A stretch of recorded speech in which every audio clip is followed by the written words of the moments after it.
Mi nombre es Sergio Serrano Gutiérrez, soy licenciado en Ciencias Políticas y Administración Pública, soy profesor de la Escuela Nacional Preparatoria en el plantel 8 y en el plantel 4. Y bueno, también estudié también la carrera de Derecho, aunque bueno, me quedé a la mitad debido a aquella famosa huelga del 89.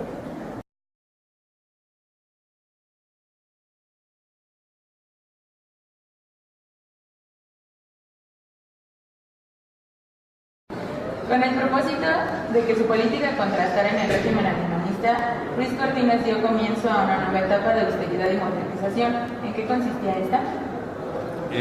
Bueno, la etapa de Ruiz Cortines, tenemos que verla como una etapa de austeridad en comparación con el gobierno alemanista. Quiero recordar que Miguel Alemán deja al país pues, con una fuerte crisis política y económica debido al mal manejo que se hizo de recursos de la nación, obviamente incluyendo que el primer presidente civil, Miguel Alemán, pues representó ser un presidente pues, plagado de discusiones y de problemas políticos, sobre todo relacionados con la corrupción. Ruiz Cortines pues, es un presidente que viene con una visión un poquito conservadora y con la idea de ser más austero el gobierno debido al gasto elevado que había dejado el gobierno anterior y sobre todo con las deudas que tiene. Supuestamente el control del manejo económico pues iba a ser de manera más moderada. ¿Mediante qué tipo de acciones se alcanzó la estabilidad política de su gobierno? Ruiz Cortines, la estabilidad política pues fue precisamente con el manejo austero del presupuesto y con cuestiones también conservadoras en cuanto a las decisiones políticas que tomaba. Ruiz Cortines pues él también fue, debemos saber recordar que es una etapa donde los gobiernos priistas estaban con ese vicio del autoritarismo y más con Ruiz Cortines se acentúa un poco. No hay movimientos sociales importantes en su gobierno y sobre todo pues, los pocos intentos que hubo, sobre todo en parte de los ferrocarriles, pues fueron reprimidos. En 1958 ocurrieron tres movimientos sociopolíticos importantes en el país. El primero de ellos de origen agrario, el segundo protagonizado por maestros de educación primaria y el tercero un conflicto laboral del sindicato ferrocarrilero. ¿Qué originó cada uno de estos sucesos? Pues recordemos, la política no era precisamente pues, no existía una justa distribución de la riqueza y pues obviamente las condiciones laborales no habían mejorado a pesar de ser un gobierno emanado de la revolución que llevaba los términos de mejoramiento de las condiciones sociales, pues no existía. De hecho hay una desigualdad tremenda social y pues obviamente los trabajadores pues empiezan a tener una repercusión de una manera fuerte y empiezan las protestas, ¿no? Que son antecedentes de lo que hace en los años 60. En Chile hay un movimiento agrario fuerte, también un movimiento de maestros y pues obviamente también de otros sectores, pero al fin y al cabo no vinieron a repercutir mucho debido pues que fueron reprimidos, fueron sobre todo absorbidos o también coaccionados. El problema de los placeros obligó al gobierno mexicano y estadounidense a firmar un nuevo acuerdo en marzo de 1954. ¿Cuáles fueron los pros y contras de este para ambos gobiernos? Pues bueno, el apoyo que quería Estados Unidos en cuanto a trabajadores, sobre todo del campo, Estados Unidos, pues llevó a cabo la necesidad de llevar a cabo ese programa, pero pues fue limitado, el que más tenía que se había dado dinero, pero sí hubo acuerdos bilaterales para que hubiera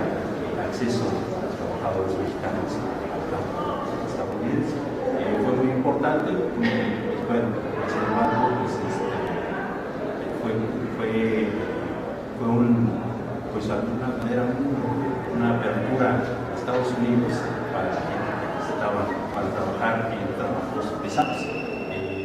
Se repercutió socialmente en el país, más pues, sabemos que después vendrían algunos problemas ya en la época actual, donde los trabajadores que ayudaron a Estados Unidos allá, de aquel lado de las fronteras, pues no vinieron, pues no recibieron lo que debían recibir apoyo con lo que se les había prometido, y sobre todo por cuestiones de corrupción en la hora de Al ingresar al poder, ¿qué encontró López Mateos en cuestión económica?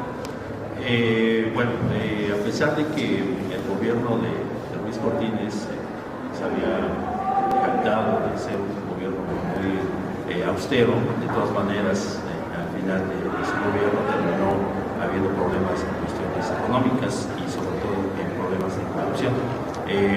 Cuando entra López Mateos, pues también recibe un país todavía con problemas económicos, y él pues lleva un poquito el impulso de la industrialización de los anteriores gobiernos, y pues eso es aprovechado. El impulso que ya llevaba con ese famoso milagro mexicano es aprovechado, y pues continúa la política del famoso desarrollo estabilizador, donde pues era una política proteccionista, y pues también donde eso le daría impulso a nuestra economía interna, pero bueno, obviamente después quizás para los siguientes modelos económicos resultaría hasta ambiciosos varias de las decisiones que se tomaron. ¿A qué se le llamó en el gobierno de López Mateos la nueva etapa de la reforma agraria? La nueva etapa de la reforma agraria es que él trata de darle un impulso parecido a lo que hizo el gobierno de Cárdenas, de reparto de tierras. Sí se da un reparto de tierras, aunque obviamente no en la magnitud que lo había hecho Lázaro Cárdenas, y pues sí hay, aunque muchas de las tierras que se dieron en ese entonces pues no precisamente eran tan productivas, muchas de ellas eran terrenos poco fértiles, y pues de alguna manera para muchos fue una política un poco populista, así, por parte de López Mateos. Y en cuanto a la educación, ¿qué fue lo más relevante que hizo Adolfo López Mateos? Él da un impulso fuerte a la educación básica, a la educación media. En cuanto a la educación superior, pues es muy limitada en cuanto a apoyos económicos. El presupuesto sí sigue aumentando con estos gobiernos. Sin embargo, también se empieza a masificar la universidad, empieza a crecer, sobre todo que se refiere a la matrícula. Por un lado, para muchos sí es bueno, para otros no. Y también con la Comisión Nacional de Libros de Texto Gratuitos, ¿qué se logró? Eso es uno de los importantes apoyos que le da la educación básica, precisamente donde se empieza ya a repartir libros de texto gratuitos a los alumnos en este caso. Sí es una de las fuentes importantes que después vendrían a continuar los demás gobiernos.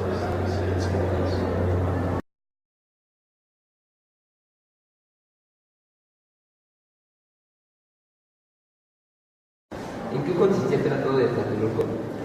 El Tratado de Tlatelolco. Tengo entendido que el Tratado de Tlatelolco fue precisamente un acuerdo que tuvimos con Estados Unidos, sobre todo en cuanto a que se refería al armamento, las cuestiones del armamento, el manejo, también la política que en ese entonces se desarrollaba muy fuerte con la famosa Guerra Fría. Obviamente sabemos que Estados Unidos con la Unión Soviética tenía una competencia bastante amplia, ¿no?, por el armamentismo. El Tratado de Tlatelolco pues, vino a apoyar un poquito la industria mexicana, a la carrera armamentista que desarrollaban nuestros vecinos. ¿Cómo influyó en la economía mexicana el gobierno de Díaz Ordaz? En la economía mexicana, Díaz Ordaz, sobre todo reconocido por el apoyo a las cuestiones, a las políticas continuistas del desarrollo estabilizador, pero también en las cuestiones de obras de irrigación, sobre todo porque construyó cerca de 107 empresas en el país, y obviamente pues eso vino a dar un fuerte impulso a la economía en cuanto a obras y construcción y obras públicas, y pues bueno, eso impulsó bastante a la economía. Obviamente cuestiones políticas pues, ¿Cómo afectó al periodismo mexicano el gobierno de Díaz Ordaz? Bueno, es que estamos en gobiernos autoritarios, gobiernos que tenían control en todos los sentidos de la prensa. Entonces, cuando pues, no había medios de comunicación abiertos y controlados por el sistema, y obviamente pues, el periodismo era muy limitado, el periodismo libre realmente existían muchos periodistas allegados al sistema y que nos permitían tener pues, las famosas fuentes de información, la televisión y a controlar. Bueno, y por último, ¿cómo inició el movimiento del 68? El movimiento estudiantil del 68 es curioso, inicia por un problema entre estudiantes de dos escuelas, una del Instituto Politécnico Nacional y otra que era una preparatoria particular, Sacuchotirena se llamaba esa preparatoria, y es curioso, empieza por un problema de pleito entre estudiantes, entre otras escuelas, y al día siguiente llegan los granaderos, reprimen a los estudiantes y son detenidos muchos de ellos, y al día siguiente coincide con una marcha que se celebraba el 26 de julio, recordando la Revolución Cubana, y se junta la marcha a favor de la Revolución Cubana por parte de la universidad y los estudiantes politécnicos que protestaban para que fueran liberados los estudiantes que habían sido reprimidos un día antes. Se juntan las dos marchas, pues viene otra vez la represión gubernamental, pues son reprimidos los estudiantes, se defienden, se hace un conflicto fuerte ahí en la zona centro del Distrito Federal, y pues bueno, de ahí pues vemos que poco a poco, después de esa represión contra los estudiantes, va creciendo pues con el paso del tiempo, debido a la cerrazón del gobierno, al autoritarismo del gobierno de Díaz Ordaz, y obviamente pues por la falta de visión política que tenían estos personajes que estaban en el sistema, y que pues venía a terminar tristemente con la represión el 2 de octubre, la matanza del 31.